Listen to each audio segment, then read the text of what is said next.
Olá. Sabe, muitas vezes a gente olha para a obesidade e pensa que é só uma questão de aparência, uma coisa estética. Mas a verdade é que a história é bem mais profunda. Ela é, na verdade, o ponto de partida de uma corrente bem perigosa de problemas de saúde que vão se desenvolvendo quietinhos dentro do corpo. E nessa análise de hoje, a gente vai desvendar essa sequência passo a passo. Então fica aquela pergunta no ar, né? Um pouquinho de peso a mais, será que é mesmo inofensivo? É muito comum a gente pensar que sim, mas olha, a resposta é bem mais complexa. E é justamente essa ideia que a gente vai desafiar aqui, mostrando como algo que parece pequeno pode, na verdade, levar a consequências bem sérias. Muito bem, vamos lá?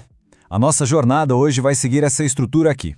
A gente começa com a obesidade, o ponto de partida.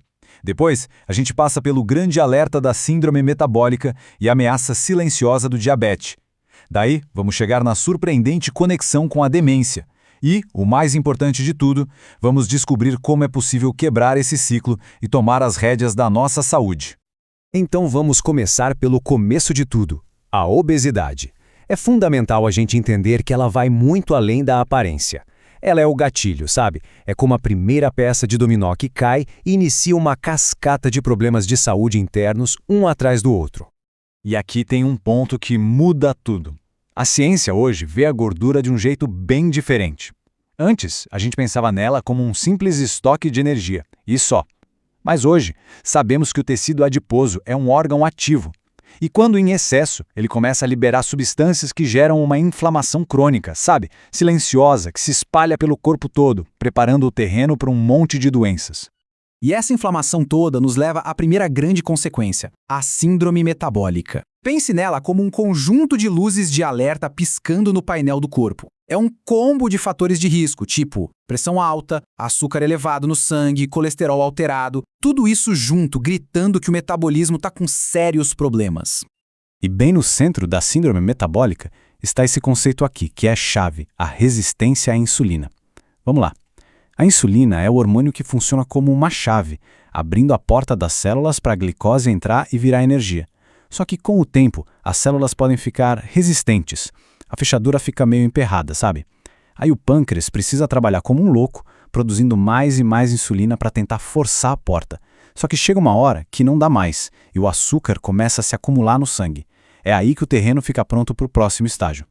E esse acúmulo de açúcar, claro, nos leva ao próximo elo dessa corrente, o diabetes tipo 2. Ele é chamado de ameaça silenciosa por um motivo bem simples. No começo, quase não tem sintoma.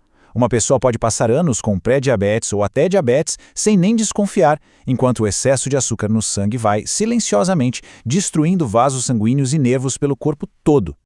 E a gravidade da coisa fica bem clara quando a gente olha para as possíveis complicações. Um diabetes não tratado pode levar a consequências devastadoras.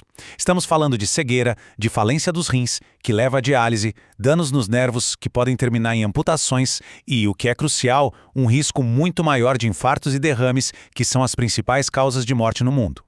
Então, o ponto central que precisa ficar é este. Não dá para encarar o diabetes como um ponto final. Na verdade, ele funciona mais como um ponto de passagem. Um trampolim perigoso que pode lançar a pessoa em direção a problemas de saúde ainda mais sérios e incapacitantes. É uma encruzilhada muito perigosa nessa jornada.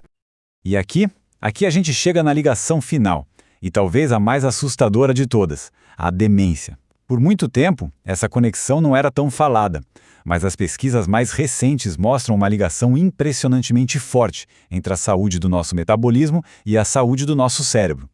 Mas como isso acontece na prática?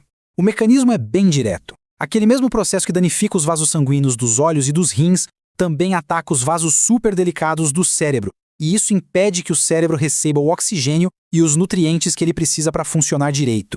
E não é só isso. A própria resistência à insulina parece atrapalhar a comunicação entre os neurônios, o que contribui diretamente para o desenvolvimento de doenças como o Alzheimer.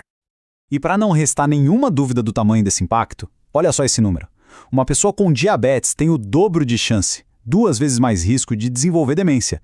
Isso não é um risco pequeno, não é uma estatística qualquer, é um número poderoso que conecta, de forma direta, a saúde do nosso corpo com o futuro da nossa mente. E aqui está, de forma bem visual, o resumo de todo esse processo. Tudo começa com a obesidade, que leva à síndrome metabólica. Essa síndrome, por sua vez, evolui para o diabetes. E, por fim, o diabetes dobra o risco de demência. É uma verdadeira reação em cadeia, um círculo vicioso que vai se alimentando e progredindo, quietinho, ao longo de anos, às vezes décadas. Diante de tudo isso, essa citação da nossa fonte de pesquisa é perfeita. Aquela mentalidade do por enquanto tá tudo bem, não sinto nada. Essa é a ideia mais perigosa que existe. Porque quando os sintomas finalmente aparecem, o estrago já está bem avançado. É a complacência que deixa essa corrente seguir em frente sem ninguém fazer nada. Mas ok, depois de entender o tamanho do problema, vamos virar a chave. Porque a boa notícia é que esse ciclo vicioso não é uma sentença definitiva. Ele pode sim ser interrompido e até revertido. Essa parte agora é sobre esperança. É sobre como agir e reconquistar o controle da nossa saúde. Uma das estratégias mais eficazes e que a ciência tem estudado bastante para quebrar esse círculo é o jejum intermitente. A definição é bem simples. A questão não é o que se come, mas quando se comem. É simplesmente criar janelas de tempo para se alimentar e janelas de tempo para jejuar, dando um descanso para o corpo daquele processo constante de digestão. E o legal é que os benefícios atacam diretamente as causas do problema que a gente discutiu. O jejum ajuda a estabilizar a glicose e principalmente a insulina, combatendo a tal da resistência. Ajuda a queimar aquela gordura perigosa, a visceral, ativa um processo de faxina celular chamado autofagia, reduz aquela inflamação geral no corpo e, de quebra, ainda tem efeitos que ajudam a suprimir o envelhecimento. A diferença na prática fica muito clara. Num padrão normal, com café, almoço, jantar e lanchinhos no meio, os níveis de insulina ficam altos quase o dia inteiro, o que favorece o armazenamento de gordura. Já com jejum intermitente, ao concentrar a alimentação numa janela de tempo, se cria um longo período para a insulina baixar, e é aí que o corpo consegue finalmente acessar e queimar as reservas de gordura. E talvez esse seja o ponto mais importante. Não precisa ser nada radical de um dia para o outro. A mudança pode ser gradual. Começar com algo simples, como, por exemplo, cortar os lanches entre as refeições ou simplesmente parar de comer depois do jantar, já cria uma pequena janela de jejum todos os dias. São esses pequenos passos, feitos com consistência, que levam a grandes mudanças lá na frente. E assim a gente chega na nossa conclusão. A gente viu a jornada perigosa da obesidade até a demência, mas o que é mais importante, a gente também viu que existe um caminho de volta. O poder de mudar a direção dessa história está nas ações que são tomadas agora, no presente. E essa mensagem final resume tudo de forma brilhante. A saúde do futuro, aquela capacidade de ter uma vida ativa com uma mente clara, não é definida pelo acaso. Ela é construída, é protegida pelas escolhas que são feitas agora, hoje. Portanto, esta análise termina com uma reflexão. Foi apresentado o caminho do círculo vicioso e também o caminho para quebrá-lo. A informação está aí. A grande questão que fica no ar é: qual vai ser a escolha feita hoje? Porque o primeiro passo, por menor que pareça, é o que define uma direção completamente nova.